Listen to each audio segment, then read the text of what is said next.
Hello, everyone's Forest Focus. Lewis Grabban and Wes Morgan are back at Nottingham Forest. They might be joined by Santiago Gimenez, Bradley Locko, and Sam Johnstone. So we'll discuss that, and most importantly, be joined by live viewers on screen to have their say with myself and Paul Morley. Paul, good to have you with us. How are you doing? Good evening. I'm very well, thank you. Looking forward to hearing what our valid followers have got to say about the season coming ahead, what the hopes and fears are. Hopefully more hopeful than fearful, but I'm sure we'll see. Yes, that's the plan. We'll discuss the transfer stuff between us for about 10 minutes or so, and then I shall drop the link to the recording studio in the live chat. So if you're in the live chat and you fancy jumping on with us for 5 or 10 minutes or so, a la BBC 606 without Sutton and Savage, that's the sort of loose plan around it. So it'd be good to have people drop on if they feel like they've got something they want to say around the Reds. We'll do that about 15 minutes in. In the meantime, like I said there, a few interesting bits to discuss. I've been away for a couple of days, so I feel like a kid coming back to school who's forgotten how to write, Paul. Lewis Grabban and Wes Morgan have returned to the club. Lewis as a professional development phase coach for the under-18s. Wes Morgan with a national scout, as a national scout, sorry. Does it feel to you like just a sensible, good move that's, another bit of good business coming out of the club this summer? Yeah, I think anything that sort of keeps that community feel within the club, and I think people like ex-players being involved always adds to that feel-good factor, doesn't it? I mean, people obviously will have great memories of both those two. Quite how sort of qualified they are in the fields that they're joining in, I'm not sure, but it's good to see, even if they're not, it's good to see Forest give people like that perhaps their first opportunity to sort of cut their teeth in those sort of roles, and obviously at a club that they know and they feel familiar with, and know the ethos of. So yeah, I think it's a good move, and hopefully it works out well for them. I guess working alongside the likes of Andy Reid, who obviously will know them both and has been there and done that, sort of been on that journey himself. He'll be, I'm sure, good good counsel for those guys as they sort of grow into those roles. And yeah, like I say, it can only be a good thing, I think. Yeah, and Julian Bennett as well was also mentioned by the club. He's been working with like the under-8 or something for a few years. You can tell he loves the club when you hear him on co-coms on Forest TV in pre-season. So yeah, really happy with that. The other bits to discuss around transfers, because I've been away for a couple of days, we haven't touched on the interesting Santiago Gimenez, I guess, is the most interesting one. A very well-touted striker from Feyenoord, 23 years old, 51 goals and 87 appearances for the Dutch club. The rumoured fee is about 40 million euros, so that's about 36 million quid, I think. Prolific in Holland, less so in Mexico and for the Mexican national team, 4 goals in 30 games. So it's a lot of money, but I guess, do you have to pay that for a potential starting number 9 striker these days? How do you feel about it? Yeah, it is a lot of money, isn't it? But I think, as has been said many times, strikers don't come cheap. Certainly not at that stage of their career, where hopefully his best years are ahead of him. So even at 30 odd million pounds, whatever it might work out, you'd hope that that's be viewed as an investment. I can't profess to being an expert on the Dutch league, so I haven't really seen a great deal of this guy, if anything, to be honest. But his numbers clearly in that at that level look very good. I've seen a few people sort of suggest that he's perhaps a bit lightweight. I think he's 6 foot, but I don't think he carries a lot of weight. So perhaps he's quite a slender sort of chap. But I mean, the numbers suggest that he knows where the goal is. So I guess what I would say, coming back to your question about is he a starting striker, I think by the sounds of it, he's quite a different profile to Wood and Awoniyi, who I guess when they're playing in the team, they act as that sort of physical, certainly when Taiwo in particular, sort of a physical focal point, and perhaps feels like with this guy we might lose a bit of that, but perhaps gain maybe some particular movement in and around the box, and he'll sort of maneuver defenders in and out of spaces for other people to exploit. And clearly he's a bit of a fox in the box himself and comes alive when the chances come. So yeah, interesting link. Like I say, different profile to what we have, which probably I think is the right way to go. I guess the worry is always that a 1 year would or God forbid both of them are out injured at the same time. And if we do have someone who's a different profile, perhaps compared to, say, I know people have talked about Adebayo. If you brought him in, he's again another one of the same ilk, and would give us that sort of, I guess, security that if Taiwo and Wood did go down injured, that you could just put someone in with a similar profile and you play the same way. Feels like Gimenez, you probably have to adapt the way you play a little bit. But again, that might not be a bad thing. I know we talked about the other night on the post-match stream about having different approaches and different setups for different game profiles. So yeah, I think if he was to be someone that ended up coming in, then that would be an exciting signing and hopefully one that worked out. Yeah, I hope so. I think it might be one way you need patience. Like you said, the Dutch league's so unpredictable, isn't it? Because for every Van Nistelrooy, there's a player that bombs. Obviously, we got our own prime example with Sangare, who had a pretty bad first season for a variety of reasons. Hopefully, this is his season. Looks great in obviously the friendlies. So I haven't seen enough of him to comment, but it's a lot of money, so he must be highly rated. And I think the scouting networks earned some trust certainly this summer. The other one's Locko, the left back, Bradley Locko, who is 22, plays for Brest. He's a left back, very attacking. Currently in the France Olympic squad, played a couple of games. The fee seems to be around 15 million, and the reports today just say Forest are accelerating interest, which kind of sounds like agents trying to move the deal along to me and make something happen because it might have reached a bit of an impasse. But he seems like the one we want. Obviously, being a left back, would that mean Aina to right back for you, I guess, and Nico the one fighting for his place? Difficult to say, really. I mean, I'm a fan of both Nico and Aina. I think they both had really good seasons last year, and certainly Nico has. He was arguably the most improved player last season, wasn't he? He won, was it 3 Player of the Months in a row at one point. So I think he'd be obviously hard done by if he finds himself on the sidelines. I think he hasn't had the best of pre-seasons, but I think we can probably forgive him that.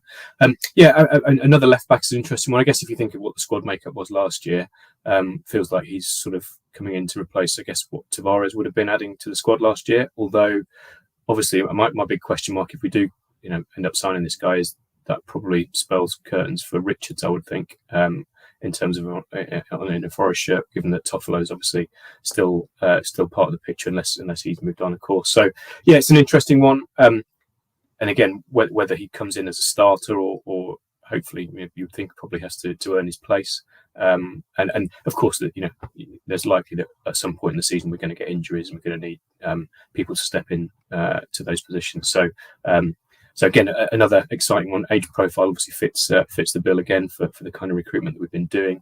And as you say, I haven't seen any of the Olympic football, I must be honest, but I did look earlier and saw that he came on and played a good chunk of the game against Argentina, who obviously had a pretty strong side of Alvarez and people like that. So clearly he's able to mix it with the best quality players. So yeah, again, another one that's an exciting link if it comes off.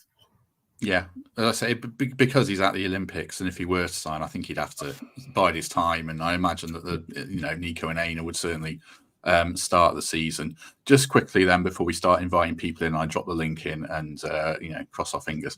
No, I'm sure it'll be good. Sam Johnstone, the Athletic, David Ornstein reporting that Palace will sell him for about 10 million, which we kind of already know. He lists a club that are interested in him, being us, Leicester, Southampton, and Wolves. We discussed it a lot, goalkeepers. I mean, does that excite you when you look at the other teams that are in for him? Does it kind of show what level of the table he's at? Feels like that's the case. Yeah, I mean, I didn't mention this on the post-match stream the other night against Villarreal because at the time, obviously, there was sort of chat about Ramsdale, wasn't there? And I was looking for clues, obviously, with regards to who started that game as to where we were from a goalkeeping perspective. And funnily enough, I feel the fact that Sells started over Miguel, for me, makes it possibly feel more likely that we're going to go for another goalkeeper. I know that might sound strange, but I think Miguel feels like he was bought. He's clearly one for the, potentially a really strong future number one if he becomes the player that I think a lot of people think that he might. So it feels like he was bought with a long-term view of him being a number one. Obviously, Nuno perhaps feels he's not quite ready yet. And again, that may change. We may see him start against Olympiacos and that may muddy the waters a bit further. But based on the fact that Sells started the other game, it feels like perhaps they don't think Miguel's quite ready for that yet. So therefore, if there's better available than Sells, which I certainly would put Ramsdale in that category, Johnstone probably, but perhaps less convincingly so, if that makes sense. But again, 10 million, doesn't feel like a huge amount for a goalkeeper that's been in and around the England squad. So yeah, I'm still yet to sort of make up my mind about the Johnstone link. I think if it were to come back to Ramsdale, I'd be more keen. But yeah, let's see what happens. Is my Wi-Fi bad? People in the chat saying about my Wi-Fi. I did before we started recording. We were late, so I tried to switch the router extender and it wasn't working. But the village where I live, people were saying that it's had problems yesterday. But I was in Chester, so if my Wi-Fi is bad, apologies. I think it looks all right to me, and I know. Yeah, you seem okay. I don't think you've disappeared from what I can see. So no, we seem all right. 265 people watching, which is great. Do us a favour and hit like on the stream if you haven't already.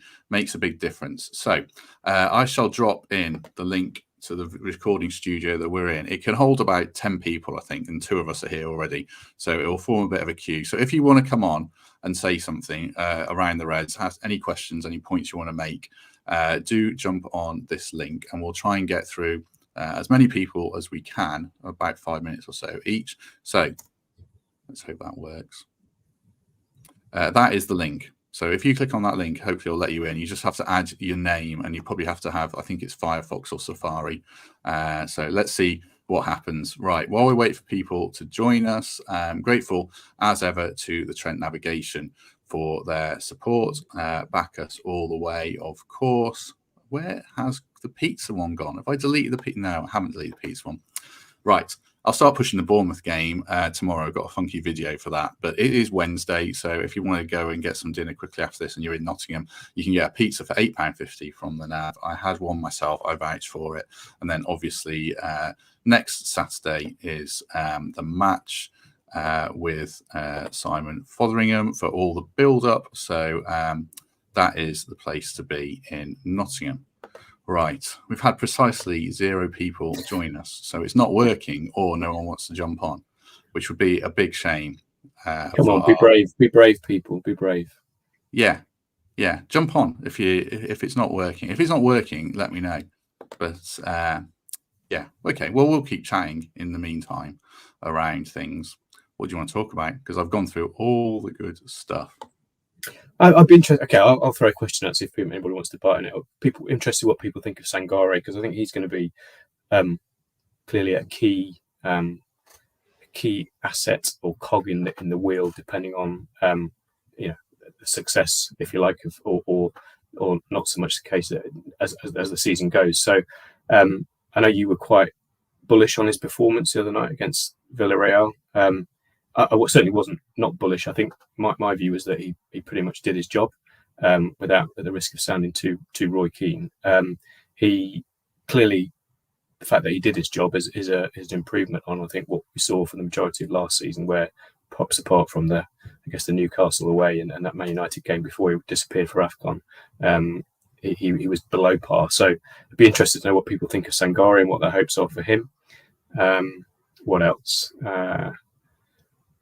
I guess, people's thoughts on the same people that we've been discussing already, really, particularly around the goalkeeper situation. I think that's obviously got people commenting about whether Johnstone would be an upgrade or not. So it'd be good to hear people what they think about that. Excellent. Right, well done to Scott Markham, who's the first person who wants to jump in and join us. Scott, how you doing? Yeah, very good, thanks. Good to see you again, Matt. Yes, good to have you with us. Good to see you the other week at the members stream. How are you feeling about Forest? What do you want to say? Well, I watched last week at against Villarreal. I missed the first 10 minutes because I was queuing to go out. Queuing outside the Lower Bridgeford. I'm not sure if you heard. There was a massive queue leading up to it. But anyway, when I actually got to the actual game, first half I thought we was pretty flat, but then the second half I was quite impressed with certain signings such as Anderson. I think he's a positive player on the ball. His face really fits, I think, for what we want. I think whether it's in the holding midfield or on the wing, he's just got that positive way about him. And but I think the biggest problem is that we need is a striker. And you said there's Gimenez that we're looking to sign. And fingers crossed for him. I hope he is the right one. But we know the Dutch league is a completely different league to the Premier League. So do you do you have trust in the recruitment department then? Because it's been so up and down. Have they earned that trust this summer with what we've done? I don't know, if I'm honest with you, because every bit of recruitment is tough. I mean, whether we sign players, in good double figures or in small single figures, do we get every single one right? That's always the question. But it's always tough. It's a gamble. It's a lottery ticket to them scouts who are going out there trying to find these players. Unless any of them are proven at this level in the Premier League, then you've got a good chance. Like Anderson, as I said, for example. But the rest who haven't played in this country just yet, I know they've looked all right at pre-season, but it'll really kick in once the season starts for them. Excellent. What are your thoughts on what Scott said there, Paul? I'll drop the link in the chat again. There's one other person waiting to join us, which is great, but do join the queue if you want to. But what are your thoughts on what Scott said, Paul?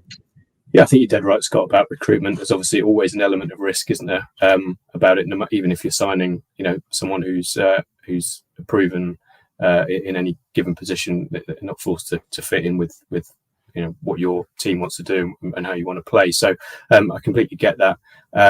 I think just coming back to your comments on the Villarreal game, I think I'd agree that first half we looked a little bit sloppy on the ball, but things improved as the game went on. And I think looking ahead to the season, it's interesting your chat with Daniel Story. If anyone hasn't listened to it, it's a really good listen. He was. I think my feeling was pretty bullish, and still I'm pretty bullish about the season. But I think he added a good dose of reality to the situation, in that it's a really hard league to progress through, and I think a lot of people talking about mid-table, pushing for top 10, 11, 12. I think personally, I think 14th would be a really good step forward, a gradual step forward. Obviously, if we end up 12th, 10th, that'd be fantastic. But yeah, if anyone hasn't watched the Daniel Story interview, I'd encourage people to watch that. But yeah, by and large, Scott, I agree with your comments about recruitment being a tough job. But again, similarly as Matt said, I think we seem to have improved and are focusing more on certainly the right profile of player. If you look at everyone we've talked about is probably in that 21, 22, 23 bracket with lots of hopefully potential ahead of them. So, all should be sensible and good investment signings. Yeah. Excellent. Right, we've got a couple more people waiting to come on, but I thank you to Scott. That was heroic of you to step up to the mark and get the ball rolling. So no worries, anytime. No, you've done a good turn there, Scott. I'll remove you from the stream, and I shall add in Greg Oram. Aren't you on holiday? I am, guys. How you doing? Greetings from Florida. No, it's good to have you with us. I'm in the queue for the Millennium Falcon. It's out the window. I guess you're with us for a couple of minutes quickly then before we add just a couple of minutes. I was just wanting to say hello. Yeah, just to jump in and say hi. And yeah, I mean, I've managed to catch a little bit of what you guys are talking about. So I'm feeling very optimistic for the season. And my confidence and belief in the recruitment team is at an all-time high. I think they've got a really good strategy in place, really good focus. It seems quite clear. So I think get behind the signings that are coming in. So I think this year we might see a bit of a difference. If Tom Booth's out there, he was in the studio, but he's gone. If you want to jump back on, Tom, I'll add you in after Greg's gone. Where are you in the queue, Greg Oram? How far have you got to go? I think we're about 3/4 of the way through, so I won't hang around because it's probably a bit noisy here. But I just wanted to hop on and see if it's actually worked from America. Just to kind of show my face and say that I'm still watching from overseas and ever. So keep up the good work, guys. Yep, you're doing well. It's good to see you. Right, I'm going to remove Greg because it is very noisy, but good to have him on board. See you later. See you later. Right. If anyone else wants to jump on, it'd be great to have your company. I saw Tom was there earlier. What do you think about what Greg said there? Any thoughts on that, Paul? I hope he's spreading the word about Forest Focus in the queue at Disneyland. I mean, get some more, get international. You know, get the 8,000 up to 88,000 with some American subscribers. But yeah, I think by and large similar to what I was saying before, isn't it? Feeling positive. I think in terms of both of you said the recruitment team have. I think the work that they've done. I think since Sirianos has obviously come back into the fold, it feels like there's quite a lot more structure to it, and perhaps it's not young Marinakis just sort of picking his favourite players and sort of going after them via Instagram, which there's definitely felt there's a bit of that going on over the last certainly when we first came back to the Premier League. So yeah, look, I think you're both right in that the recruitment team have earned our faith, and if these signings that we're talking about go ahead, then we've got to give them the trust in them that they're making the right calls, and yeah, is everyone going to work out? Probably not, but if 70% of them work out, it's probably a pretty good strike rate, I think. Hopefully so. Right, Tom's back with us. I'll add him in. If anyone else wants to jump in and enter the studio, that'd be great. Tom, how you doing? Hello, gents. Nice to meet you. I'm calling in from sunny Dallas, Texas. Can you hear me all right? Yeah. See, we are playing international. Oh, that's amazing. Yeah, I wanted to carry on the USA theme there for a second. Oh, excellent. I saw 4% of our audience are in America every week, which is great. That's quite a lot. I was looking at the analytics the other day. What's your Forest story? How come you're a Forest fan? Born and raised in Nottingham. Moved to southwest England when I was about 10 years old because of my dad's job, and then moved to the States by myself for college when I was 18. And really kind of Forest as an obsession took off when I moved here, really as a way of staying in touch with my Nottingham roots. So I never miss a game. I'm trying to get my American daughters to watch with me. The interest hasn't struck yet. I'm having a son in late October, and so I've already thought about ordering him a shirt and hoping that it'll come a little naturally to my son rather than my daughters. What's the interest in Premier League football then, where you are? I think it's quite high, at least with the bigger teams. When I say bigger teams, I mean the ones with a larger following than us. Whenever I say I'm from Nottingham, most people get the correlation with Robin Hood and haven't heard of the football club. But when it comes to like Manchester United, Liverpool, even City now, a lot of people will say they follow them and the like. But even in my circle in Dallas, I've got several people around me that watch Premier League on Saturday mornings. So the interest in the sport is definitely growing, like huge amounts. And I think I was disappointed to see that, we didn't do the US tour with some of the other Premier League teams. Makes sense in the way that we didn't know that we were going to be a Premier League team until pretty much last week. So having the investment to do that would have been a bit risky, perhaps. Yeah, I think we will. I think we might do next season because it's commercially so big. I think we will. How are you feeling about the season ahead? I'm never optimistic. I'm more of a realist. My heart says that with the squad we have, even when I look around the league, realistically, there aren't many teams I'd swap many players with, but maybe that's because I have a bias. But my heart says we would finish top 10, but I'd be happy with 14th. Excellent. If anyone else wants to jump in the queue, that would be great. When was your last game that you actually made it to? Do you recall? Years ago. So I've been in the States for 10 years, and the last game I went to was with my dad, and this was when we lived in Somerset. And we went to, and it was a horrible game to go to, Yeovil away, because it was the closest place to go. And we lost that game. So my experience of going to games is few and far between, which is why I was hoping they'd do a USA tour this summer, but maybe next year. Excellent. Which players are you looking to, before I bring Paul in, which players are you looking to next season to be the big players for us that you're kind of hanging your hopes on? Funnily enough, I think Ryan Yates is just going to be the player that we get points from again. I know that people tend to think that there's a lower ceiling there, which may be the case, but consistently over the last 2-3 seasons, most of our points have come from when he's been on the pitch. So I wouldn't scoff at him being in the starting 11 or fighting his way to get in there at all. What do you think about Yatesy, Paul? Because at the moment he'd be kind of my fifth midfielder still, even though I love him. Do you think he's the kind of can rise to the challenge again as he's done consistently? Never write him off, can you? I think Dave's absolutely Tom was absolutely right. Apologies, Tom. I think Yatesy, I'm sure will play a part. Whether it'll be as big as it has been in the last couple of seasons, question mark. But yeah, I certainly wouldn't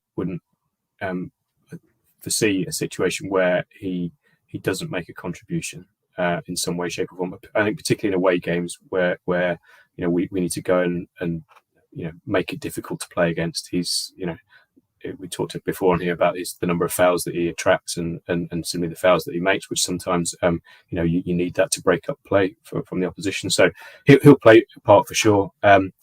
Perhaps in these first few games where we've got teams where we'll look to be on the front foot against, we might see a bit less of him. But I'm sure when certain fixtures come around, he'll be in the thick of it for sure.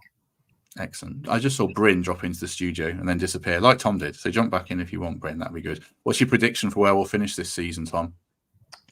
I think it's safe to say 14th or 15th. Safe to say? That's confident. I like it. I think so. Like the squad that we've got, and having time now to having spent time together, and given statistics last year, statistically, besides corner goals, we were actually quite good. And if you take out even a portion of the goals that we conceded from corners, we're significantly higher up the league already. And given recent business, bringing Milenkovic in, we'll see if Carlos Miguel makes the cut. But significantly, say, taller players and players that might aid us in set pieces, we take some of those goals away, and I think we're happy. Excellent. Right, got a couple more people waiting to join in, but it's great to hear from you, Tom. Good to have you. What time is it over there? It is 1:33, and I'm about to jump into my next work meeting. So excellent. Well, good to have you with us, and enjoy the season. Thanks, mate. All right, bye now. Cheers, Tom. I love the corner goals. That was a good Americanism, wasn't it? It was. But he did then, to be fair to him, not correct himself, but he did say set pieces after that. True, it's just that just sort of made me think of watching an American commentator. Absolutely. Let's add in Lee. Are you a truck driver, Lee? I am indeed. Yeah, I drive a car transporter. Excellent. My dad was a lorry driver from when I was a kid to the day he retired. I used to go in the lorry with him for overnight trips. I remember going to Dundee, absolute hellhole, and all around the country with him and my brother. So you're doing good work. What do you want to say? Yeah, I deliver new cars for around the country. So I've just pulled up onto Watford Gap Services for the night. So that's me now stuck in a truck for the night. So excellent. What do you want to say about Forest? I went to last week's Villarreal game and I was mightily impressed with Milenkovic. Mightily impressed. He read the game very, very well. And he's a big, strong lad as well. I think I can't remember, one of the Villarreal attackers broke through into the box. And Milenkovic just shrugged him off very, very easily. And I'm quite excited to see him and Murillo together, because I think with Murillo's pace and his exuberance, because he's all over the place, and Milenkovic with his presence and the strength that he's got, I think we could have a really good central defender partnership. It gives me a lot more optimism for the season with having those two there. I just think they could be really, really good together. I'm quite looking forward to them pair. Yeah, I agree. I mean, he makes a good point there, Lee, doesn't he, Paul? I think it's Milenkovic. I'm copying Lee's sort of pronunciation there. Whichever it is. I don't know. It's me. The first half, I think Lee's referring to that bit where a guy ran through, and I think it was Dan Zuma who had a bit of a mare, but he just ran him off the ball. And that, that's kind of understated but impressive work, isn't it? Absolutely, yeah. I think we call him whatever you like if he carries on doing that. I think Lee's spot on. I think him and Murillo hopefully will complement each other really well. And I think I made the same point. It was Dan Juma, wasn't it? I think once he shrugged him off, another time he just sort of nipped in front of him. And actually, Dan Juma, I think we were after him a couple of years ago. I mean, he ended up at Bournemouth and Tottenham, wasn't it? I think Everton, wasn't it? Sorry, and Tottenham. I think he might have played for in the Premier. So he's no mug of a player, and for Milenkovic to show that he's got that in his locker. Hopefully we see a lot more of that in the weeks to come. But yeah, I'm equally excited by that pairing as you are, Lee. So yeah, definitely right to call that out. I would like to see another striker in, because I'm not too sure about Taiwo. He didn't look fit when he came on. And if we're going to go into the season with Woody, I think we might struggle. Just another striker as backup. I know Yotta's signed, and he can play anywhere across the front three, but I do think we need that player who can score 12 to 15 goals a season. Otherwise, I can't see Woody carrying us. I'm a bit concerned about Taiwo and his fitness. That's all at the minute, I think.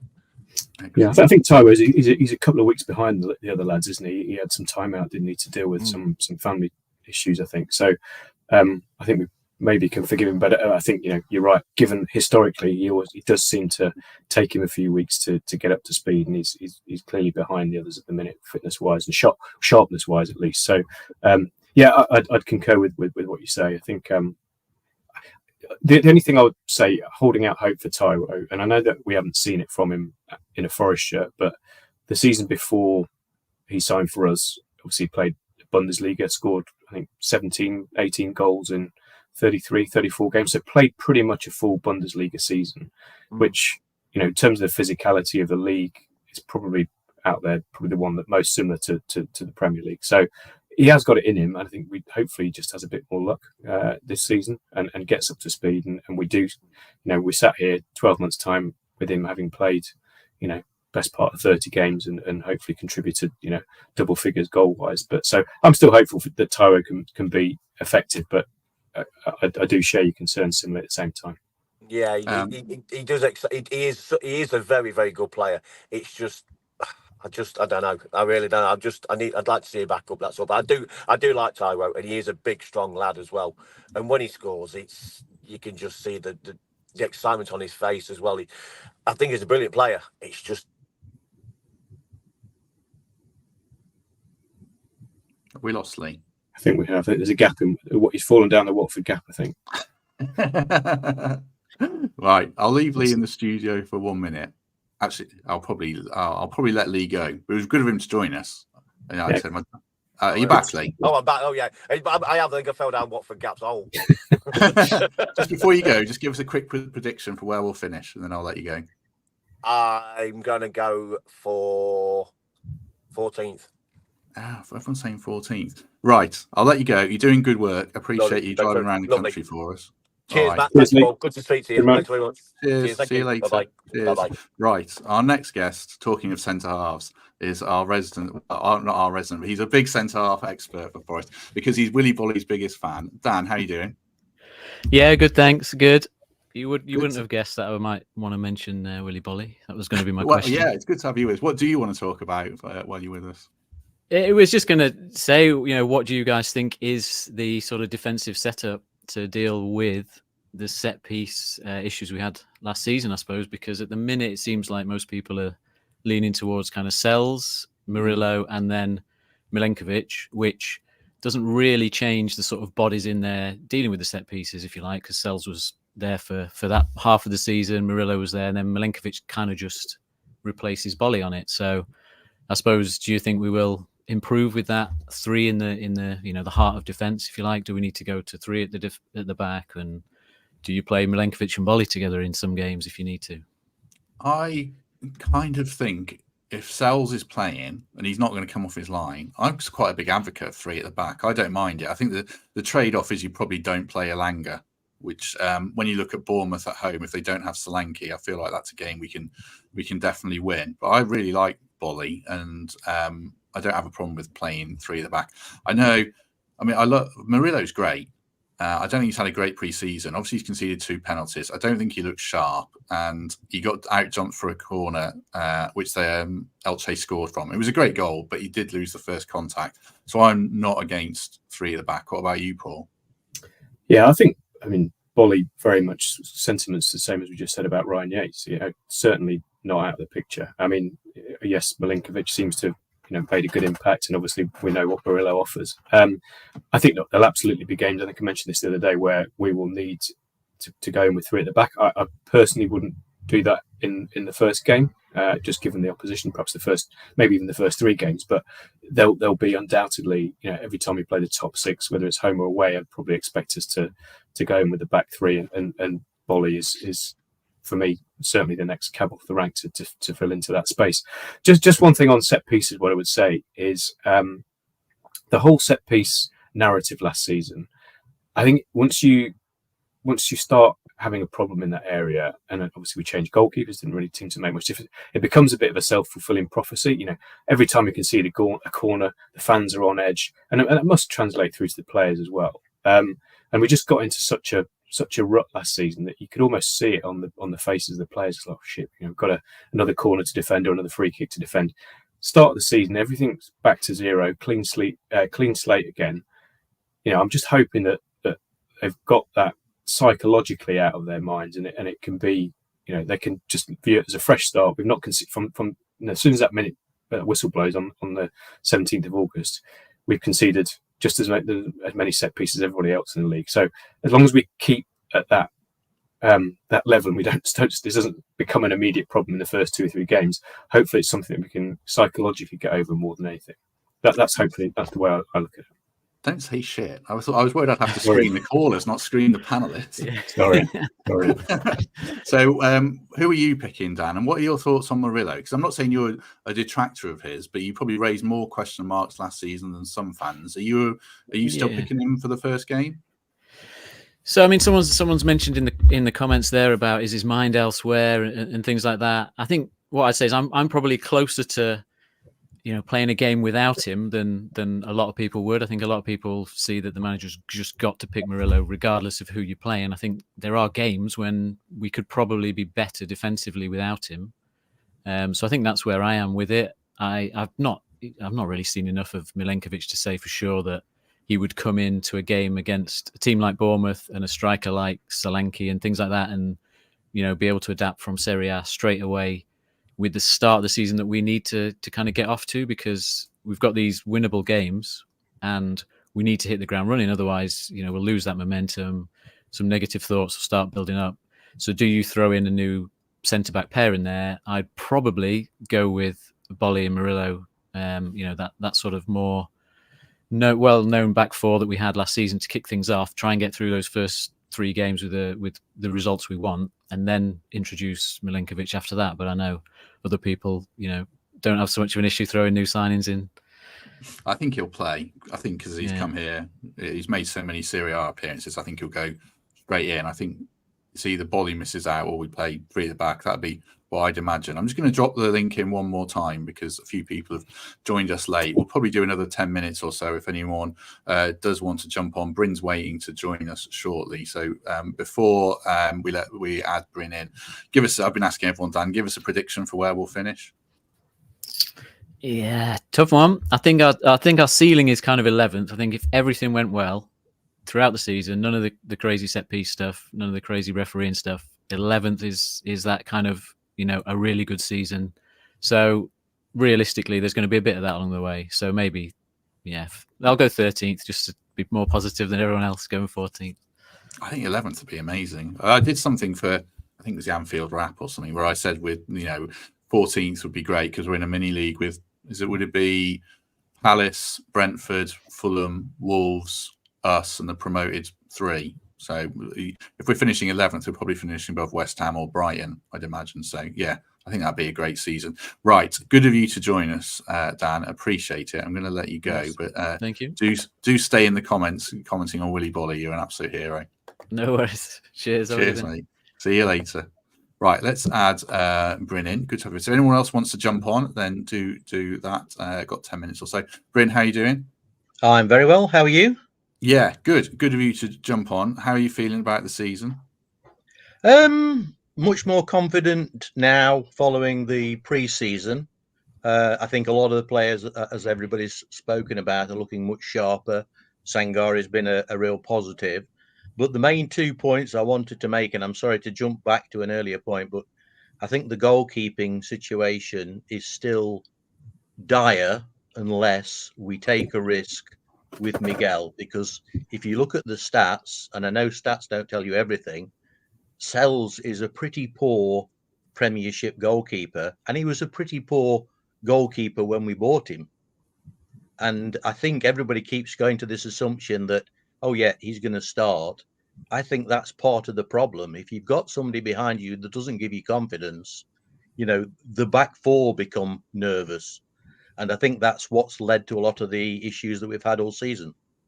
What do you question him? Oh, I mentioned he stays on his line. Does he not give you confidence then? No.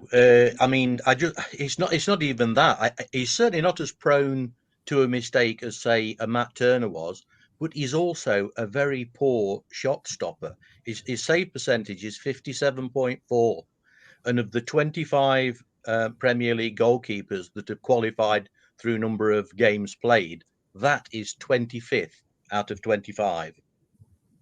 And that is a fair look point, at that stat alone, and you think, we could do so much more. And talking about Sam Johnstone, he's about 4 places higher, so he's no improvement. And if you think back to the great Brian Clough, his philosophy was build the spine, but build the spine from the back. And I think that's a trick. I think Miguel's stats look great, and I can see he's got a mistake in him. I don't think there's any question of that. His distribution isn't great. But if you suddenly get your shot stopping up from 57%, to 70-ish, which is what the best of the Premiership goalkeepers are, I think it improves the whole back four. Mark Sutherns is in the chat. You jump on if you want, Mark. The link's in the chat. But you've won him over because he's a stat man. So you've got a fan there, Bryn, in Mark. It's interesting, Paul, because as Bryn says about his save percentage, it was low in Strasbourg as well in the French league. Yeah. So it is something that he kind of carries. Have you got faith in him or not? I was just going to say the same. I think he was the lowest in Ligue 1, wasn't he, when we signed him? Yeah, as I said at the start, I think the fact that he started that other game makes me feel that we're probably more likely to sign another goalkeeper than had they been confident that Miguel was ready. I think we probably could have been, seeing Miguel starting the season with Sells number 2. I think Sells is an adequate backup, but I don't think he walks into many other Premier League teams. I think that's the question you've got to ask, isn't it? Right? How many other Premier League teams does Matt Sells walk in versus Aaron Ramsdale, for example? There's obviously a clear differential. Sam Johnstone, maybe a couple more, but is he as Bryn said, is he really the significant upgrade? Miguel is obviously the unknown quantity, and I think if he was ready, then he'd be starting. But it feels like maybe he's not quite at that point yet. Yeah, I see Paul in the chat saying how many mistakes did Sells make, which I don't think he made that many howlers. It's just the ones should he save. That save percentage is interesting. So yeah, I'm not sure. Rafik's waiting on deck. He's in the live chat. He's in the private chat. I didn't know people could do that. So yeah, I'll add Rafik. Do you want me to drop out now, Matt, and let somebody else in? Just before I let you go, I'll ask everyone this. Where are we going to finish this season? 12th. Love it. Excellent. Yeah. Excellent. Right. I'll let you go. It's really good of you to join us. I really appreciate all these people stepping up to join us. But yeah, thanks very much, Bryn. No problem. Take care. See you soon. Cheers. Right. What's Mark in the chat? Why you just jump in the link? It's in the chat. You're allowed to join us whenever you want to make your points. Right. Let's add Rafik in. How are you doing? Hey there, all. Yeah, sorry, late to the party. So if I repeat anything, apologies for that. Yeah, doing well. And yeah, been having some interesting chats actually all over the minefield that's Twitter. I still would call it Twitter, it's not X. Yeah, some really good discussions that have been had, especially when we're talking about how we're going to do this season and goalkeepers and other bits and pieces as well. So yeah. Good. Right. I'm just going to add Mark Sutherns in because it's weird a regular contributor being in the chat. How are you? This is the fans platform, not for contributors. So I felt conscious coming on. But yeah, I'm all good. Yeah. I What's your agree sta- with Bryn. what's your stance on goalkeepers quickly, Mark? Yeah, I agree with Bryn. I think we looked at expected goals prevented, and all three of our keepers were right down the bottom statistically. And you know, he didn't make errors as such, Sells, but then nor did Lacademos, and we know, you know, that he wasn't good enough. I think it's a similar tale with Sells, but he has made some crucial saves on occasions, but I think there are also things that have... I'm thinking of the goals at Everton. Look at the goals that went in at Everton. I know that the VAR decisions overshadowed that performance, but if you look at both those goals, were they savable? A lot of question marks were asked at the time, I think, about those two goals. And I think there were others where I think perhaps he could have done better. I look at someone like Ramsdale, I think that's 10 points added. That's the difference. And I think that's what that gets you. I mean, 10 points can mean that we're safe and pushing on to mid-table. So a good goalkeeper is such a vital position that I think it's worth investment, just like the striker is, because it is the spine, like you said. Excellent. I think you might be quiet. I don't know if Billy's been messing with your mic or not. If Probably, Mark's quiet, yeah, let us I'll know. I can hear him pretty well. There you go. Could you hear him? Yeah, I can hear Oh, him that's pretty all well. right then. That's fine. It's probably just me with my headphones not in right. How are you feeling about the season then, Raf? I know you're an ultra optimist. Are you predicting Europe or not? Am I another Greg Mitchell? I'm nearly as optimistic as Greg. I think, I've broken it down today, actually, I had to think about this. And if we really want to be mid-table, right, then there are a couple of things that need to happen. One, we need to move from 9 wins to 13 wins, right? So we need another 4 wins from somewhere, which is not massive, but as a percentage increase, it's quite a big jump, right? So then how does that really work in terms of goals scored and goals against? So we've probably got to score about another 6 goals. So it's not a big jump, but defensively, we need to block out about another 11 or so goals. So that's actually just halving if we can just sort out set pieces and just half the number of those go in, we've actually got to a totally acceptable number of goals conceded. So then it's adding 6 goals. Now, I'm not going to start soapboxing about Morgan Gibbs-White. Everyone knows my feelings about it. It's not good enough for the 10 role, and he should be producing 10 goals. And he's got 5, so the gap to 6 is just him stepping up and doing what he should do in that 10 role. But we have got wingers that have come in, so I'm actually really optimistic. We actually have depth on the wing. We didn't have that last season. We've got cover, proper cover, although I know Greg says that Rayner would have been cover, but Anderson being cover for the 10 role. There are lots of options. Sangari's coming back and looking really good. I back him to actually be player of the season. I'm really optimistic. I think 12 is a big reach, but I do think 12 to 14th is what we should be aiming for. 14th, I'd be happy with, to be honest, because that would be massive progression. That's kind of where I am. Excellent. Right. I'm going to let Raf go, and then we'll probably wrap things up in the next 5 minutes or so. So, yeah, good to have you with us, mate, and speak to you soon. Cheers, guys. Cheers, Raf. Right. I think that's probably the last call we'll take. I really enjoyed that. It's been really good. I've got. You kicked out Mark. I'll kick myself. Mark, jump back in quick. That's embarrassing. I'll kick myself. Right, I'm going to kick Raf out. Mark, jump back in. I didn't mean to do that because you joined last. Right. Yeah. Well, here's Mark again. What a professional. Booted you out then by mistake. That's all right. Okay. We'll just wrap things up for the last few minutes. You missed the start when me and Paul were discussing the transfer stuff around Gimenez and Locko. And Sam, we've touched on goalkeepers, so we'll stick to Gimenez and Locko. What are your thoughts on that, especially the striker one, with it being like a 40 million or 35 million investment potentially? Yeah, no, I was watching. Don't worry, I was watching all the way. Yeah, I think Santiago Gimenez is of the same profile of the players that we've been looking at so far, in that he's a player that the top clubs have looked at, but for one reason or another not made their move. You know, he's been linked to Arsenal, he's been linked to Spurs, even Barcelona had a sniff a season ago, because his goal scoring record was so good at times in terms of goals per game. It still is, but no one's come in, and we appear to be the first club to really show known interest in the last few months. I doubt we'll be alone in that. I'm sure there'll be people also coming in for his signature, but I think, yeah, he fits the profile of the type of player that we're looking to sign. Someone who's got a high ceiling, someone of an age where we can move on if he does, in the style of Murillo, if he does hit the ground running and make a name for himself, he's a player that we can profit from. So that works. I know a bit about him. I know that his movement is, and his poaching ability in the 18-yard box is his best qualities. So he's kind of an old-fashioned goal-scoring striker. He's not got explosive pace. He's not got huge brute strength like Taiwo has. So he's very different to what we've got. He's all about his intelligence and his movement.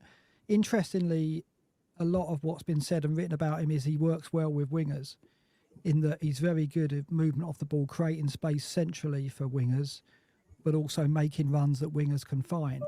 Now that would fit perfectly with the team that Nuno is building, because obviously he's strengthening that area. He's clearly going to play with at least one winger, if not two. So therefore he fits that as well. So I think this is a Nuno signing in that respect. That maybe that's a clue that it is.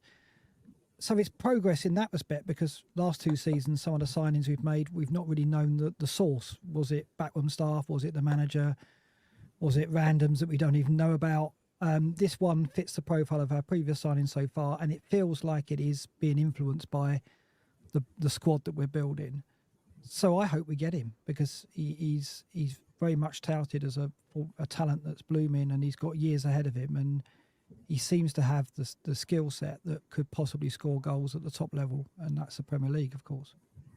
Just before I ask you about Locko, a quick word to thank our second sponsors, Home Move Estate Agents, with Ben Sales, who's a big supporter of the podcast, a big Forest fan. And if you're walking around the streets of Nottingham, you might see his face on the back of buses. I saw. So now he's put some cash into advertising that way as well. But grateful for his support here. 5-star rated on Google, of course. So if you're looking to buy or sell, then Home Move Estate Agents are the people for you. And all their details are in the episode description.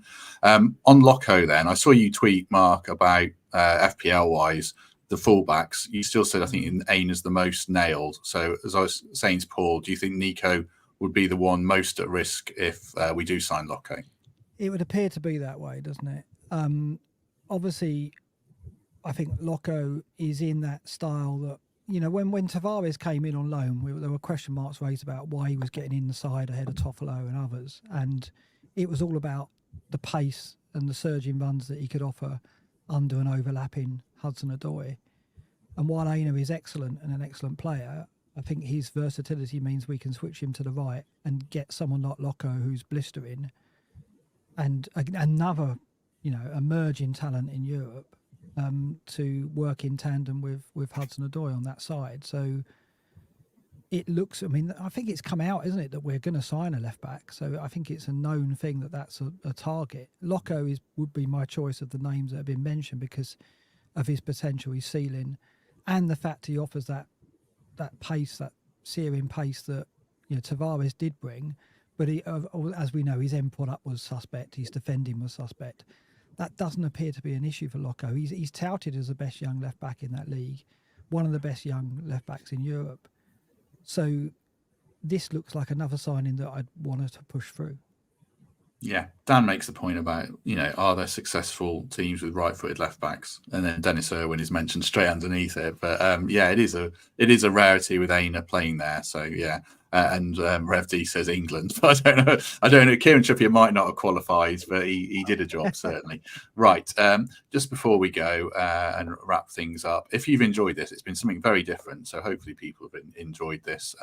Do hit like on the video. Do subscribe. Consider becoming a channel member. And I've read a couple of lovely reviews on iTunes in the last week, which I really appreciate. Any final thoughts, Paul, before we depart? No, just been really good to chat with more of the members tonight. I think it's been really successful experiment, Matt. I know you were a little bit dubious about how well it's going to work, but I think it's worked really well, and I think everyone had really good contributions. So yeah, great to hear from people. Yeah, I've enjoyed it. I did absolutely, well, since you said shit already, shit myself at the start when no one logged in. And I thought, oh my God, this is going to be an absolute disaster. Because it was non-members as well. So I thought, oh, we'll have loads of people. But really grateful to I think it was 7 or 8 people who jumped on. Because I forget that it does take, you know, it is a bit nerve-wracking doing stuff like this. So yeah, appreciate the support. Mark, I'm not sure if you're on tomorrow. So this might be the last time we hear from you before the season starts. So any final thoughts from you of how we're shaping up?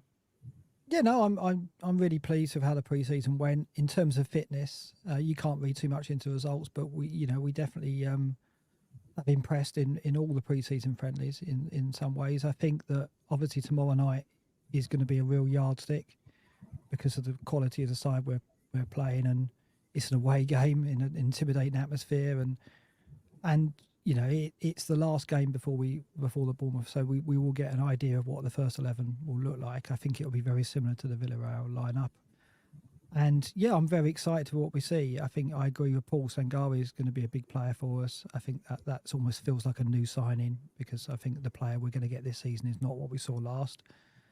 And there's still people to come through the door. I do think that a striker is absolutely essential. I think a goalkeeper would be important. It's not essential, but I would definitely like to see a strength in that position. And if we get Locko as well at left back, then all the better. I mean, then we're really looking like a team that could, within 1 or 2 seasons, push into the European places. I think it's beyond us this season, but I think a comfortable safety position, maybe 14th, 15th, I would definitely take that, and then we build from there. And we've come a long way, and it's only the 3rd season, and it feels like we're making really steady progress now, which is really satisfying. Yeah, I agree. I've really enjoyed this summer. I think we've done really well. We'll probably pick this up more. Obviously, next week we'll be busy. Before then, we'll be back tomorrow with the post-match show.